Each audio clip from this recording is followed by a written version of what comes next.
Bonjour. Hello. Hola. Marhaba bikoum. Sur le fil, Le podcast d'actu de l'AFP. des nouvelles choisies pour vous sur notre fil info.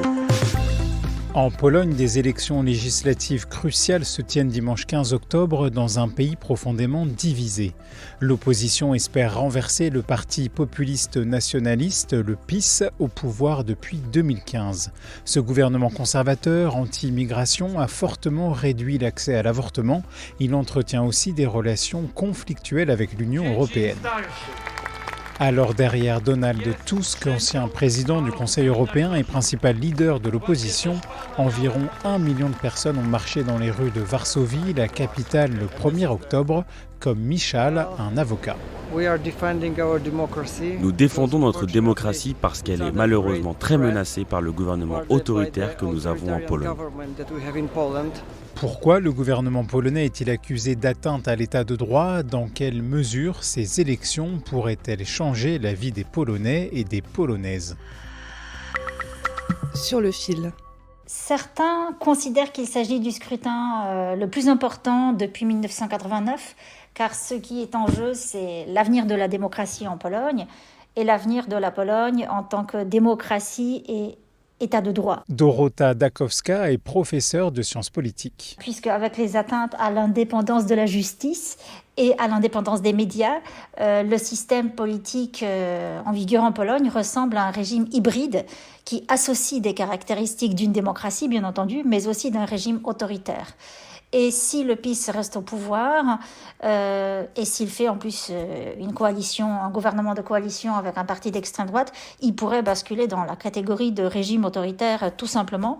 Et dans ce cas, la place de la Pologne dans l'Union européenne serait remise en question. J'ai demandé à cette professeure de Sciences Po Ex si le parti Droit et Justice au pouvoir, le PiS, pouvait perdre ses élections. Le scrutin s'annonce serré, sachant que le Parti national conservateur, donc le PiS, est quand même donné premier dans les sondages. Donc il a une claire avance sur le premier parti de l'opposition, la coalition civique, qui est le parti dont le leader est Donald Tusk, une personnalité identifiée au niveau européen puisqu'il a été président du Conseil européen. Mais si les différents partis de l'opposition démocratique libérale rassemblaient leurs voix, ils pourraient potentiellement proposer une alternative. Alors, pour mobiliser les électeurs, Donald Tusk a appelé à marcher dans les rues de Varsovie. Je veux solennellement promettre que nous gagnerons. Nous demanderons des comptes, nous réparerons les dégâts et nous réunirons les Polonais. La guerre polono-polonaise prendra fin au lendemain des élections. Les manifestants ont aussi entamé l'hymne national. Donald Tusk, ancien Premier ministre polonais entre 2007 et 2014, a travaillé longtemps à Bruxelles pour l'Union européenne. À la surprise générale, il a décidé de retourner dans la politique polonaise pour mettre fin au gouvernement de droite actuel. Stanislaw Waszak est le chef de la rédaction du bureau de l'AFP à Varsovie. La tâche n'était pas facile, mission impossible quasiment, parce que quand il est arrivé en Pologne, son parti, la plateforme civique, un parti centriste, ne bénéficiait que de 20% de soutien, même au-dessous. Et son parti a repris du souffle, l'opposition a repris du souffle, et il pourrait gagner le pari. Si Donald Tusk remporte son pari, la vie de beaucoup de Polonais pourrait changer, notamment celle des membres de la communauté LGBT+, et des femmes. J'ai 2 filles et je voudrais qu'elles puissent vivre dans un bon pays, calme et intelligent, qu'elles n'aient pas peur pour leur avenir et qu'elles puissent vivre librement. Aujourd'hui, l'accès à l'avortement est extrêmement limité dans ce pays catholique. L'IVG n'est autorisée qu'en cas de viol ou d'inceste ou lorsque la vie de la mère est en danger.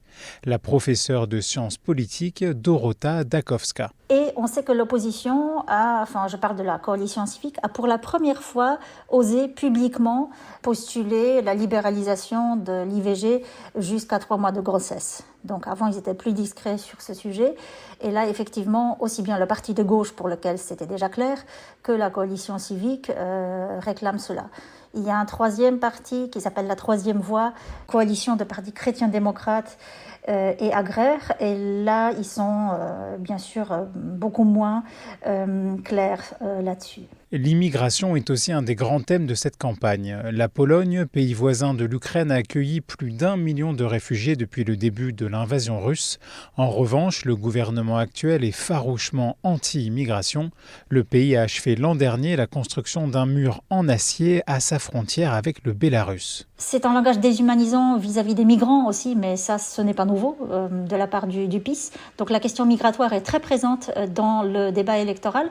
Et là, il faut dire que l'opposition, la coalition civique, s'est aussi saisie de cette question des migrations, puisque elle a donc déterré un scandale lié au fait que le gouvernement, donc des personnes au ministère des Affaires étrangères, ont vendu des visas à des personnes venues des pays asiatiques notamment, et ont d'ailleurs invité beaucoup de travailleurs étrangers en Pologne, ce qui est normal et ce qui arrive dans d'autres pays européens.